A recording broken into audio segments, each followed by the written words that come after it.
65 ans après l'indépendance de la République démocratique du Congo, la corruption demeure une réalité enracinée dans l'histoire politique du pays. Le rapport annuel de Transparency International sur l'indice de perception de la corruption, publié mardi 11 février 2025, place la RDC parmi les 20 nations les plus corrompues du monde, avec un score alarmant de seulement 20%. Un rapport de la Banque mondiale de juillet 2025 indique aussi que la RDC fait partie de rares pays en développement qui n'ont pas connu de progression significative du revenu par habitant depuis leur indépendance dans les années 1960. L'effondrement du PIB par habitant, qui a atteint son point le plus bas en 2002, s'explique notamment par une mauvaise gestion économique et une corruption généralisée, selon le même rapport de la Banque mondiale. Cette institution internationale précise que, même si le taux de pauvreté a effectivement baissé, passant de 78,9% en 2020 à une estimation de 72,9% en 2024, il reste extrêmement élevé. D'autre part, un rapport du FMI de janvier 2025 indique que 3 Congolais sur 4 vivent avec moins de 2,15 $ par jour, soit le seuil d'extrême pauvreté. Sous Kabila, Luzo Lobambi, son conseiller spécial en matière de lutte contre la corruption et contre le blanchiment de capitaux, estimait que jusqu'à 15 milliards de dollars américains s'échappaient du trésor public pour nourrir le poche de particuliers. En RDC, le concept détournement et corruption font désormais partie du vocabulaire courant de Congolais, avec une aggravation de la précarité sociale. Des millions de Congolais n'ont pas accès à l'eau potable, à l'électricité, à l'éducation, à des soins de santé et à des infrastructures de qualité. 65 ans après, il est temps de revenir sur l'impact de la corruption sur la société congolaise et de nourrir une réflexion collective sur les pistes de lutte contre ces fléaux. En RDC, l'élite politique est avant tout à l'origine de la corruption, explique Valérie Madianga, coordonnateur national du Centre de recherche en finances publiques et développement local. Aujourd'hui, la corruption au Congo, quand on en parle, on voit d'abord l'élite politique. Parce que c'est l'élite politique qui nous gouverne, c'est l'élite politique qui touche à l'argent, c'est l'élite politique qui exécute les politiques publiques. À la classe politique locale s'ajoutent des acteurs étrangers pour piller le pays au détriment de la population, selon dire que Chaka, coordonnateur de la coalition Le Congo n'est pas à vendre. Les principaux bénéficiaires sont les hommes d'affaires corrompus eux-mêmes, nombreux qui décident de venir en RDC, bradant même tout ce qu'on connaît comme pratique de corruption et bénéficiant de ces pratiques de corruption pour s'enrichir eux-mêmes, mais aussi pour alimenter des systèmes parallèles d'investissement qui ne sont pas forcément issus de circuits financiers, je peux dire sains, parce qu'on le voit, nombreuses entreprises qui ont des normes déontologiques et éthiques très rigides ne sont pas toujours libres d'investir suite effectivement au climat des affaires qui est extrêmement pollué par la corruption, par la prédation.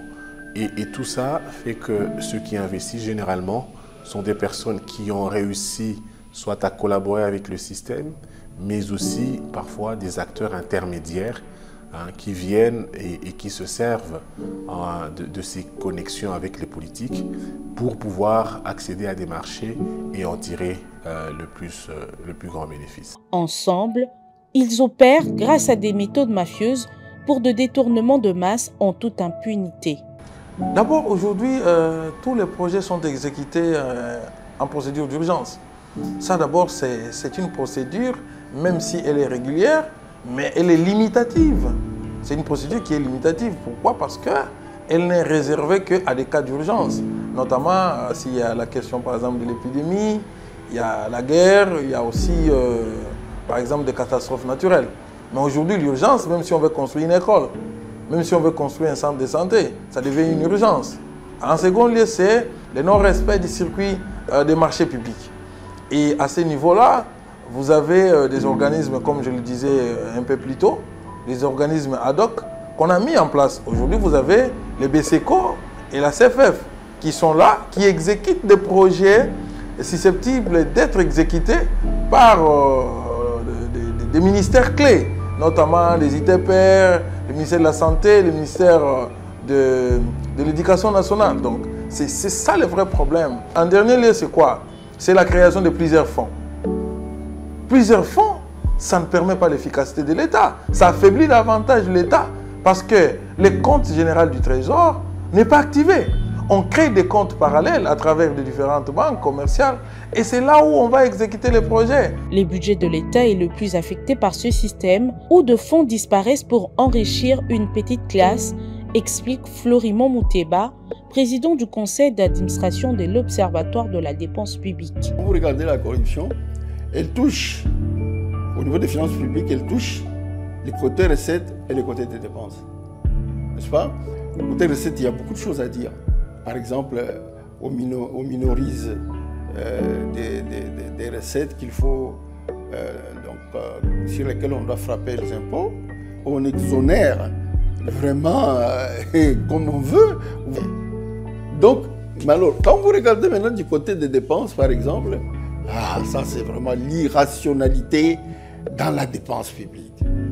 Dans de rapports récents, plusieurs institutions de contrôle, y compris des organisations de la société civile, ont documenté de cas jugés emblématiques de la corruption. Pour moi, l'un des cas le plus marquant, d'ailleurs, qui a fait l'objet du prix négatif du prix Kanyaka qu'on a organisé l'année passée pour la première édition de Senpav, c'était le fameux RAM. Vous voyez, la taxe sur l'achat des unités. Nous avons fait une note sur le projet Mutanda, qui est un projet qui a mené à des grandes pertes de la GECAMINE suite à la cession des actifs qui ont été faites de manière opaque et dont l'estimation semble avoir été sous-estimée pour permettre à ceux qui les ont achetés de les revendre à des valeurs plus importantes dans lesquelles ils ont trouvé énormément de gains. Encore tout récemment, la dernière note qui a été faite aussi sur le barrage Boussanga, qui est un barrage lié au projet sino-congolais Sicomine et dont le Senpav vient de publier récemment une note qui démontre qu'il y a des parts inégales et une exploitation au détriment de la RDC qui, elle, n'exploite pas et ne tire pas des grands dividendes de ce projet. Et pourtant, les autorités de la RDC ont créé et redynamisé ces dernières années plusieurs institutions et structures de contrôle et de lutte contre la corruption. Une question légitime se pose sur leurs compétences et leur efficacité réelle. Les institutions de contrôle, elles ne sont pas défaillantes, mais elles sont politisées.